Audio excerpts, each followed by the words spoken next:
আজকে আমরা কথা বলবো এমন একটা অন্ধকার জগৎ নিয়ে যেখানে বেকারত্বের সুযোগ নিয়ে একদল প্রতারক রীতিমতো ফাঁদ পেতে বসে আছে। চলুন সেই ফাঁদের খুঁটিনাটি জেনে নেওয়া যাক। আচ্ছা, ভাবুন তো একবার, সকালে ঘুম থেকে উঠে দেখলেন আপনার ফোনে এমন একটা মেসেজ এসেছে। কি মনে হবে? অবিশ্বাস্য লাগছে, তাই না? নাকি খুশিতে আত্মহারা হয়ে যাবেন? যদি দ্বিতীয়টা মনে হয় তাহলে একটু থামুন, কারণ আপনি হয়তো একটা বড় সড় প্রতারণার ফাঁদের দিকেই এগোচ্ছেন। চলুন তাহলে শুরু করা যাক আমাদের আজকের গল্পটা। আর এই গল্পের নায়ক হচ্ছে হাবলু। হতে পারে এই গল্পটা আপনার বা আপনার খুব কাছের কোনো মানুষের জীবনের সাথেও মিলে যেতে পারে। তো আজকে আমরা কি নিয়ে কথা বলবো? প্রথমে আমরা হাবলুর গল্পটা শুনব, যে কিনা একটা চাকরির ফাঁদে পড়েছিল। তারপর আমরা বোঝার চেষ্টা করব কেন মানুষ জেনে শুনেও এই ধরনের ফাঁদে পা দেয়। আর সবশেষে অবশ্যই জানব কিভাবে এই ধরনের প্রতারণা থেকে নিজেকে বাঁচিয়ে রাখা যায়। তো আমাদের হাবলু সে সবে অনার্স পাশ করেছে। বুঝতেই পারছেন অবস্থাটা কেমন। সার্টিফিকেট বেশ ভারী, কিন্তু পকেট একদম ফাঁকা। তার ওপর বাসা থেকে চাপ, গার্লফ্রেন্ড টুম্পার হাজারটা বায়না, সব মিলিয়ে তার জীবনটা একেবারে যায় অবস্থা। তার এখন যে কোনো উপায়ে একটা চাকরি পেতেই হবে। আর ঠিক এই রকম একটা সময়ে হাবলুর চোখে পড়ল ফেসবুকে একটা দারুণ চাকরির বিজ্ঞাপন। বেতন কত? 25,000 টাকা, আর কোনো অভিজ্ঞতারও দরকার নেই। হাবলু আর দেরি না করে সাথে সাথে বিজ্ঞাপনে দেওয়া নম্বরে ফোন দিল। ওপাশ থেকে বলা হলো রেজিস্ট্রেশনের জন্য এক্ষুনি 500 টাকা বিকাশ করতে হবে। এরপর তাকে একটা ঠিকানায় ইন্টারভিউর জন্য ডাকা হলো। একটা ভাঙাচোরা অফিসের ভেতরে 10 মিনিটের একটা ইন্টারভিউ হলো। তারপর বলা হলো ল্যাপটপ আর আইডি কার্ডের জন্য আরও 5,000 টাকা সিকিউরিটি ডিপোজিট হিসেবে জমা দিতে হবে। হাবলু সব টাকা জমা দিয়ে হাতে পেল একটা ঝকঝকে অ্যাপয়েন্টমেন্ট লেটার। ট্রেনিংয়ের প্রথম দিন হাবলু তার সবচেয়ে ভালো শার্টটা পরে একেবারে ফিটফাট হয়ে অফিসে হাজির। কিন্তু গিয়ে দেখে কি, অফিসের গেটে মস্ত বড় একটা তালা ঝুলছে, আর তার মতো আরও 15-20 ছেলে মেয়ে অসহায়ের মতো দাঁড়িয়ে আছে। কোম্পানির এমডি সাহেবের ফোনটা তখন থেকেই বন্ধ। হাবলুর সাথে সাথেই বুঝে গেল সে কত বড় একটা প্রতারণার শিকার হয়েছে। এখন প্রশ্নটা হলো, হাবলুর মতো একজন শিক্ষিত ছেলে কেন এমন একটা ফাঁদে পা দিল? সে কি লোভী ছিল? না, একদমই না। আসল কারণটা হলো তার মরিয়া অবস্থা, তার ডেসপারেট ভাবটা। আর প্রতারকরা কিন্তু মানুষের এই মানসিক দুর্বলতার জায়গাটাকেই টার্গেট করে। তারা খুব ভালো করেই জানে বিপদে পড়লে মানুষ শর্টকাট খোঁজে, আর সেই শর্টকাটেই যে আসল বিপদটা লুকিয়ে থাকে তার বুঝতে পারে না।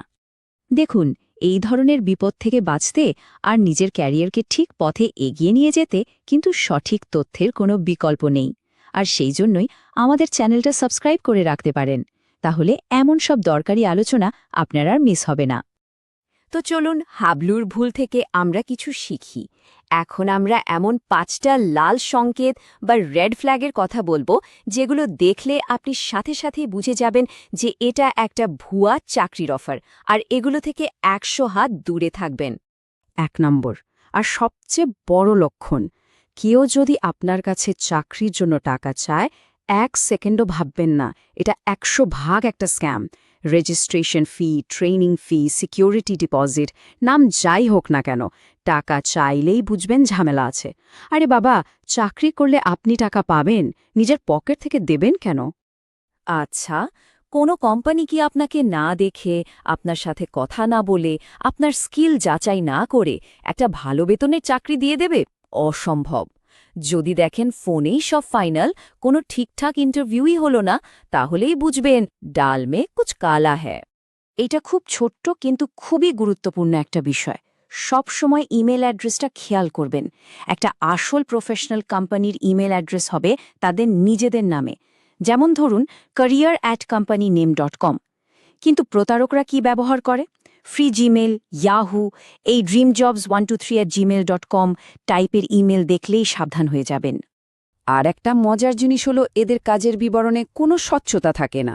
খালি ঘুরিয়ে পেঁচিয়ে বলবে স্মার্টলি কাজ করতে হবে, অফিস ম্যানেজমেন্ট, কিন্তু আসল কাজটা যে কি সেটা কখনোই পরিষ্কার করে আপনাকে বলবে না। এটা তাদের সবচেয়ে বড় অস্ত্র। আপনাকে কোনো কিছু ভাবার বা খোঁজ খবর নেওয়ার সুযোগই দেবে না। খালি বলবে আজকেই টাকা না দিলে চাকরিটা অন্য কেউ পেয়ে যাবে। এই যে একটা তাড়াহুড়ো তৈরি করা, যাতে আপনি চাপে পড়ে ভুল একটা সিদ্ধান্ত নিয়ে ফেলেন, এটাই তাদের আসল কৌশল। তাহলে বুঝলাম যে কি করা যাবে না। এখন প্রশ্ন হলো, তাহলে কি করতে হবে? কিভাবে নিজেকে বাঁচাবেন? চলুন এবার আপনার ডিফেন্স স্ট্র্যাটেজি নিয়ে কথা বলি। প্রথমেই বলি, সবসময় ভরসাযোগ্য জায়গায় চাকরি খুঁজুন, যেমন বিডি জবস, লিঙ্কডইন। আবেদন করার আগে কোম্পানির নিজস্ব ওয়েবসাইটটা একবার ঘুরে আসুন। আর এই যে রাস্তার মোড়ে, বাসের পেছনে বা পাবলিক টয়লেটে যেসব বিজ্ঞাপন দেখেন, ওগুলো থেকে 100 হাত দূরে থাকবেন। আর সবকিছুর ওপরে হলো, শর্টকাট না খুঁজে নিজের স্কিল বাড়ানোর দিকে মনোযোগ দিন। এটাই আপনার সবচেয়ে বড় বিনিয়োগ। তো আমরা আমাদের আলোচনার একদম শেষে চলে এসেছি। এত সব কথার মূল কথা একটাই, আপনাকে স্মার্ট হতে হবে, সচেতন থাকতে হবে। এই কথাটা খুব ভালো করে মনে রাখবেন। বেকার থাকাটা অবশ্যই কষ্টের, কিন্তু প্রতারণার শিকার হয়ে নিজের জমানো টাকা আর সম্মান দুটোই হারানো, সেটা তার চেয়েও অনেক বেশি কষ্টের। তো আমি শুরুতেই বলেছিলাম একটা গোপন কৌশলের কথা বলবো, যেটা জানলে কোনো প্রতারক আপনাকে ঠকাতে পারবে না। মনে আছে? তো কি সেই কৌশল? কৌশলটা আসলে খুবই সহজ, আর সেটা হলো প্রশ্ন করা। হ্যাঁ, ঠিকই শুনেছেন। যখনই কেউ আপনার কাছে টাকা চাইবে, আপনি শুধু পাল্টা প্রশ্ন করবেন। তাদের কোম্পানি ট্রেড লাইসেন্স আছে কিনা জানতে চাইবেন, অফিসের ঠিকানাটা গুগল ম্যাপে ফেলে দেখবেন এই সহজ কয়েকটা প্রশ্নেই তাদের আসল চেহারাটা বেরিয়ে আসবে। তাই সবসময় সতর্ক থাকুন আর স্মার্টলি ভাবুন।